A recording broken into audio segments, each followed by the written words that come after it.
The White House just teased a big announcement on the strategic Bitcoin reserve, while Paul Atkins at the Bitcoin conference said that it's a new day for the SEC.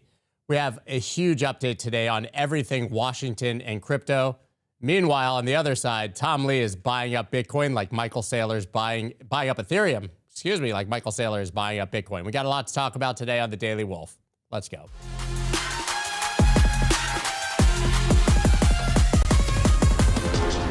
What is up, everybody? Welcome to the Daily Wolf on Yahoo Finance. I'm your host, Scott Melker, also known as the Wolf of Wall Street, and you can find me right over there. It's right there, at Scott Melker on X and everywhere else. My brain doesn't do mirrors.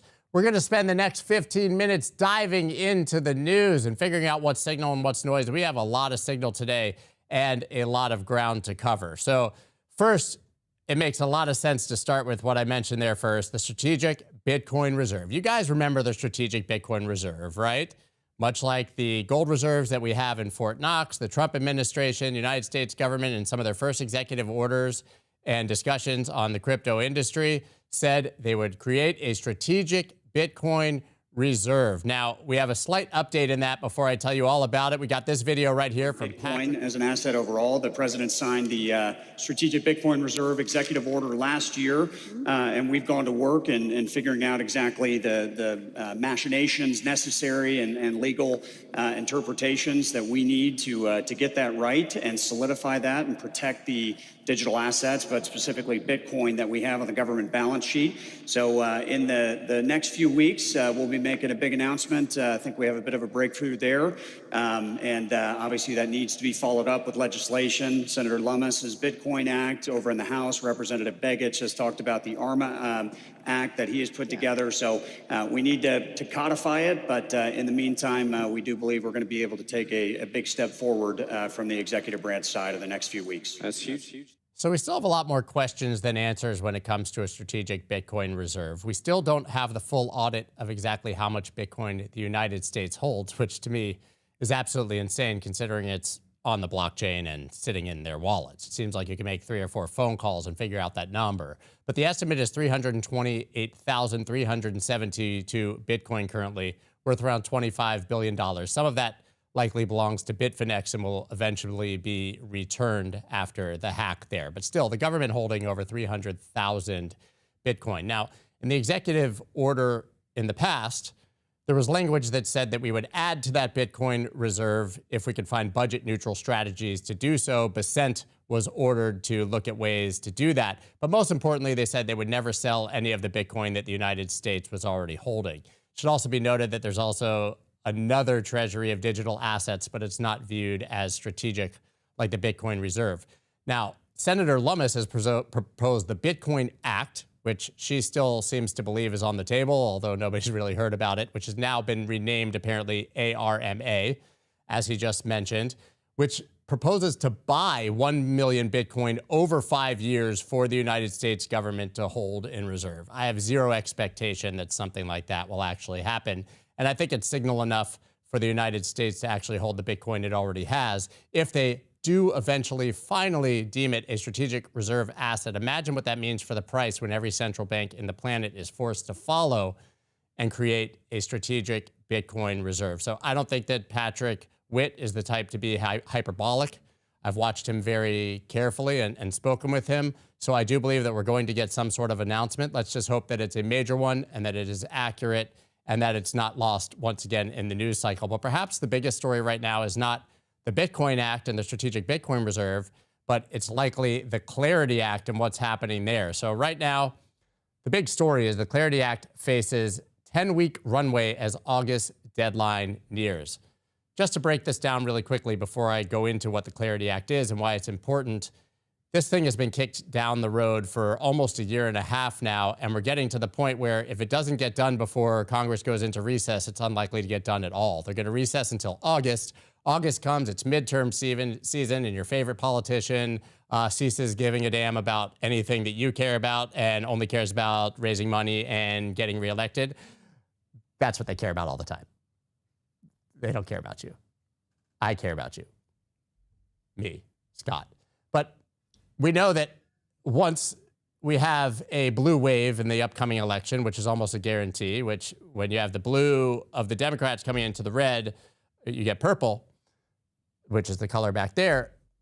Once we have a purple wave coming into Congress, it's very unlikely that the Clarity Act remains a priority because we have once again given the Democrats and their anti-crypto army plenty of reasons to be skeptical of the industry. And if we do get a Clarity Act, it could be a much worse version that's much more aggressive towards the crypto industry. So time is of the essence here. What's curious is that Cynthia Lummis, the senator, actually went up and said, we'll finally get a markup by May 11th. That's more than 10 days away. Like, this thing is not happening. Let's be honest. And I wish I had a video of it, but we probably have 100 clips over time of people saying the markup for the Clarity Act will get done by next week, by next week, by next week, by next week. We were doing this a year ago. Tim Scott said it was guaranteed to be done by October. So if you think that Washington's going to get off their asses and get this done in the next 10 days, then I have a bridge to sell to you on Mars.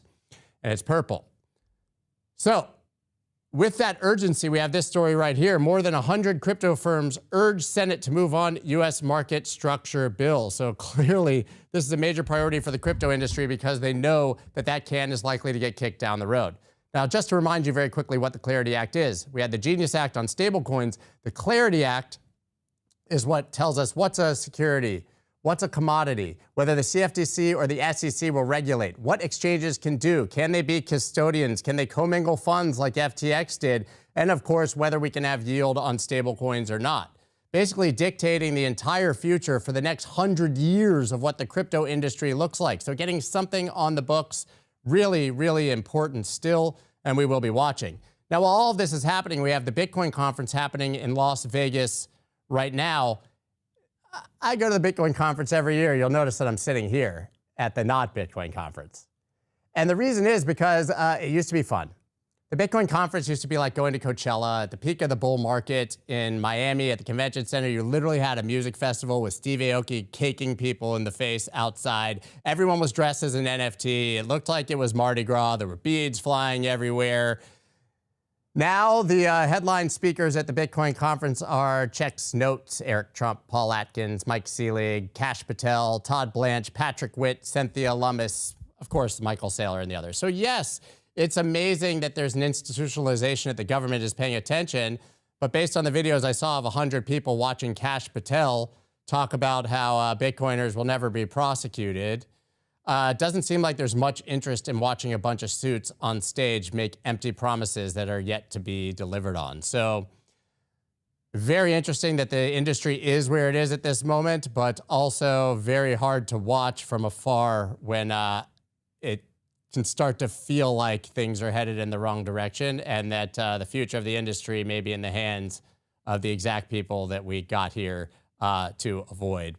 So the next story that we have here is a big one. It's this right here. Western Union eyeing stablecoin launch to settle global transactions without SWIFT, CEO says. So this was a piece of news actually that dropped at the end of 2025, that Western Union was exploring a stablecoin and that they were exploring it on Solana. Now, I told you yesterday, Bitcoin, Ethereum, Solana have been my personal focus. They're the assets that I've largely been buying throughout this down cycle. And Solana is getting a test from a number of entities, PayPal, Visa, Western Union, MoneyGram is elsewhere, and there's a number of them that are on Ethereum. So there's some signal that this is happening on Solana because it's a singular chain and it's faster, cheaper, and easier in their minds.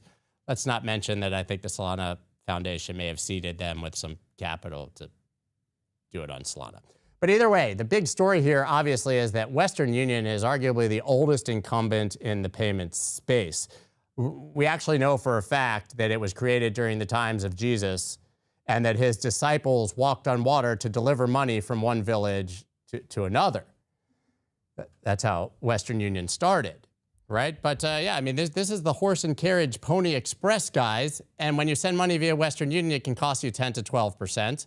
And we've heard actual stories of people sending remittances from the United States back to their home country, particularly in Venezuela and others. And then there's a cartel guy standing outside the Western Union branch. You come out, you pay him your toll, and head about your merry way. Everybody knows that stablecoins are a better,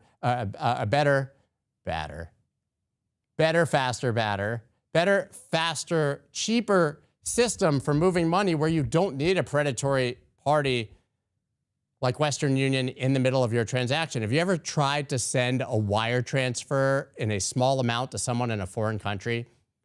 Try sending a $20 wire to your friend in Venezuela. Doesn't work very well, which is why Western Union is able to charge 10 to 12% to do these things. Well, stablecoins do it instantaneously, and they're coming to eat their lunch. Western Union right now is Blockbuster, and stablecoins are Netflix. And Blockbuster adding popcorn and Skittles to the candy aisle is not going to be enough to stop them from having stablecoins absolutely eat their lunch. That is what's coming. And there's absolutely nothing that Western Union, even with their disciples, can do to stop it.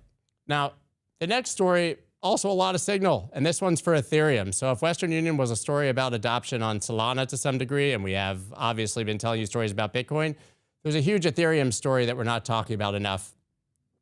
Bitmine's Ether buys are catching up to Strategy's Bitcoin accumulation pace. Actually, Tom Lee was on TV yesterday, and we grabbed a clip of it.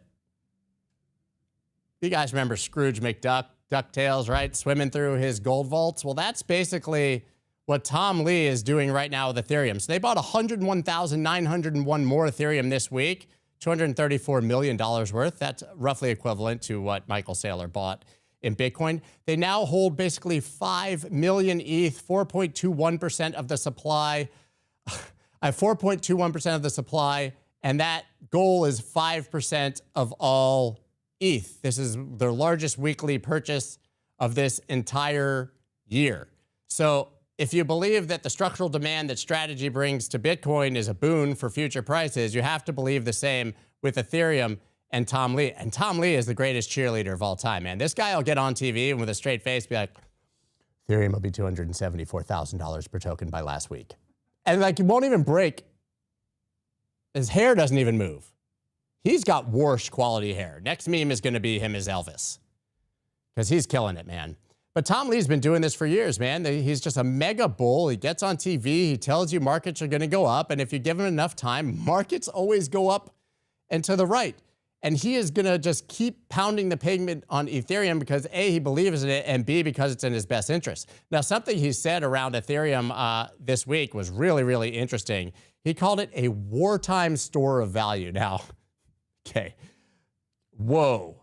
Okay, now listen, I believe that Bitcoin is the superior treasury asset, a true store of value. We've had arguments over whether Ethereum is, is money or whether it's technology, whatever. I don't pander in that debate. I don't really view Ethereum and money as that way. But his point here is that it's a wartime store of value. And he pointed at the performance of Ethereum since the war started as his evidence. We have Ethereum up, depending on the day, 17, 18% since the war started. Bitcoin up about 16 to 20%, roughly equivalent. Gold down 12 to 15%. Stocks trading roughly flat. Ethereum wildly outperforming these assets. But of course, as I said, so is Bitcoin. I don't think that you can point at 2 months of price action and draw the conclusion that Ethereum is a store of value during wartime. But man, is Tom Lee good at creating talking points that people will understand? I mean, if you remember when he first sent Ethereum flying, it's because he just went on TV. Circle, I think, had just IPO'd with their stablecoin company. And he went on TV and says, Ethereum's going to capture all the value from stablecoins. Now, crypto people scratched their head and said, stablecoins are going to be commoditized. They're going to be on every chain, as we told you. Solana, Ethereum, even all the way down.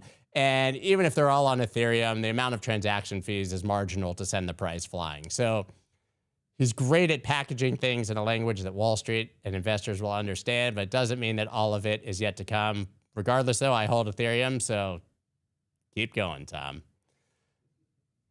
So yeah, we have Ethereum going up in the future because Tom Lee's buying. We have Bitcoin likely getting a strategic Bitcoin reserve, or at least clarity around what that would look like. And speaking of clarity, that is not happening in my mind. I think it would be nice to think that in 10 days, we're going to all of a sudden know exactly what crypto exchanges can and can't do and what's a security and a commodity, but it's not going to happen. Good news is that we have regulators that are giving us that clarity in real time. That's all I got for you today. See you tomorrow on the Daily Wolf. Peace.